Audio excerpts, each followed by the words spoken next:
सिक्किम भारत का उत्तर पूर्वी राज्य है, जहाँ बर्फ से ढके पहाड़, गहरी खाइयाँ और रहस्यमय जंगल फैले हैं। इन पहाड़ों के बारे में एक पुरानी मान्यता है।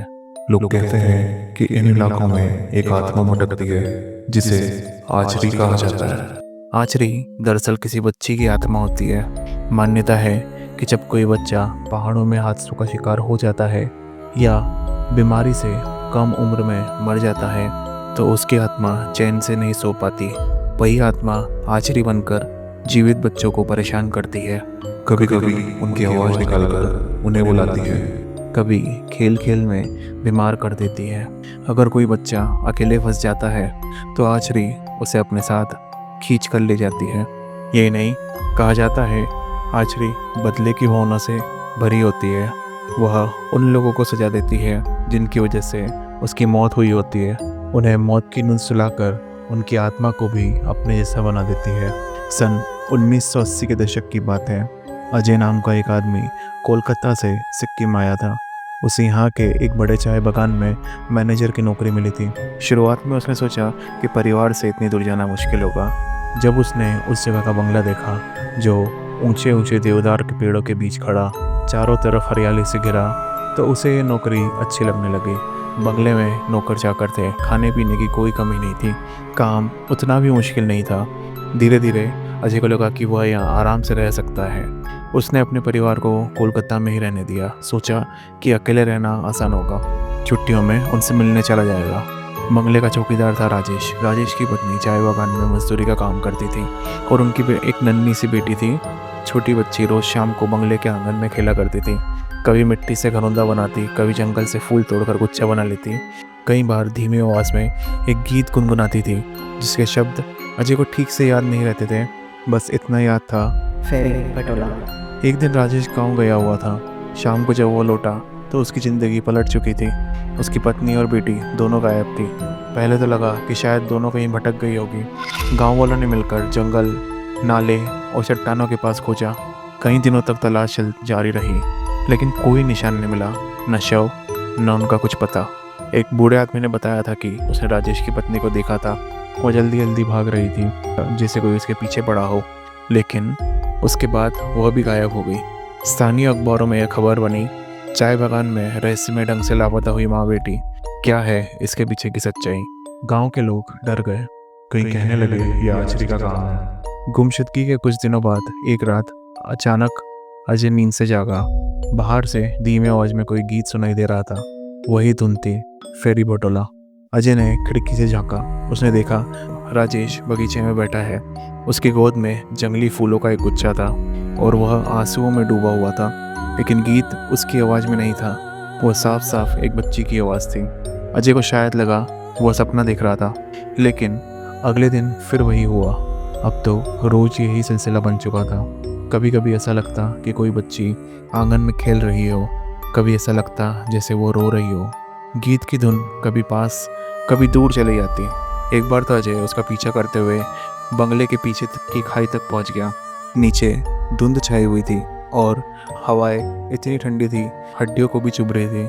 मिट्टी में अजीब सी गंध थी, जैसे कोई सड़ी हुई चीज़। अजय के कदम कांपने लगे। वो लगभग गिरते गिरते बचा।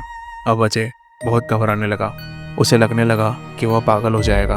आखिरकार उसने यह नौकरी छोड़ने का निश्चय कर लिया था। जिस दिन वह जा रहा था उसने राजेश से मुलाकात की। अलविदा, अजय ने कहा। राजेश ने हल्की मुस्कान के साथ जवाब दिया, फेरी पटोला सर। अजय चौंक गया। उसने पूछा, इसका क्या मतलब है? राजेश ने कहा, इसका मतलब है फिर मिलेंगे। अजय के शरीर में एक ठंडी लहर दौड़ गई। जब अजय कोलकाता लौटा तो उसे पहली बार लगा कि शहर की भीड़ और शोर भी कितना सुकून देती है। उसकी बेटी अंशिका दौड़कर उससे लिपट गई। पत्नी बेहद खुश हुई। उन्होंने घर में एक छोटी सी पार्टी रखी। बचपन के सभी दोस्त आए। संगीत, हंसी ठिठोली हुई। उनके एक दोस्त का बेटा गिटार बजा सकता था। उसने सभी के लिए कई गाने बजाए। आखिरी गाने से पहले अजय की बेटी से कहा, ये गाना तुम्हारे लिए आचरी। मुझे खुशी है अंकल ने तुम्हें नेपाली नाम दिया। वे बहुत अच्छे लोग हैं। अजय को बेचैनी महसूस हुई। उन्होंने अपनी बेटी को आचरी कब बुलाया। उन्होंने अजीब तरह से मुस्कुराया। दिल की धड़कन के साथ गाना खत्म होने का इंतज़ार किया। उन्हें थोड़ी राहत मिली जब लड़के ने रेशम फिररी नाम का गाना शुरू किया। बाद में सब चले गए। तो वह अपनी बेटी को देखने गए। जैसे ही वो छत पर कदम रखते हैं उन्हें एहसास हुआ कि कुछ गड़बड़ है। उनकी बेटी फर्श पर पड़ी थी, करा रही थी और कुछ बुदबुदा रही थी। उसके सर में बहुत तेज़ दर्द हो रहा था। घबरा कर उन्होंने उनकी पत्नी को आवाज़ दी जो नीचे थी। वे तुरंत उसे अस्पताल ले गए, जहाँ उन्होंने आईसीयू में भर्ती किया और उसे बेहोशी की दवाई दी। सब कुछ इतना जल्दी हुआ था कि उस रात घर लौटने की बजाय अजय बहुत थके हुए महसूस कर रहे थे। उनकी पत्नी भी हैरान थी, चुपचाप बिस्तर में बैठी थी। अजय को एहसास हुआ कि उनके वापस आने के बाद ये पहली बार था जब वे अकेले थे। खुद को न रोक सके, उन्होंने उनकी पत्नी को अपनी तरफ खींचा और उसे सहलाने लगे। लेकिन उनकी पत्नी अपनी बेटी को अस्पताल में होने के कारण बुरा महसूस करते हुए लगातार विरोध कर रही थी। बड़ी मुश्किल से उन्हें दूर धकेलने में कामयाब हुई।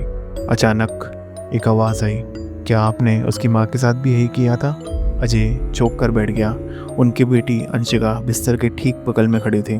उसने मुझे सब कुछ दिखा दिया है, आपने क्या किया था, अब मैंने भी देख लिया है। क्या आप उसकी माँ के साथ भी यही कर रहे थे बाबा? क्या इसलिए वो चिल्ला रही थी?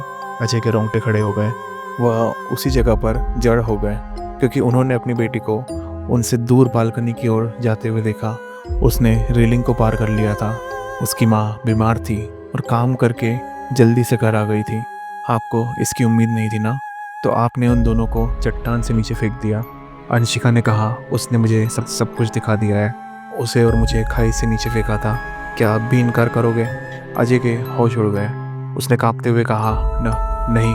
अंशिका धीरे धीरे बालकनी की तरफ बढ़ी। उसने रेलिंग पार कर ली थी, हवा में झुक गई। अजय ने दौड़कर उसे पकड़ना चाहा, लेकिन तभी जैसे किसी ने उसे धक्का दे दिया हो।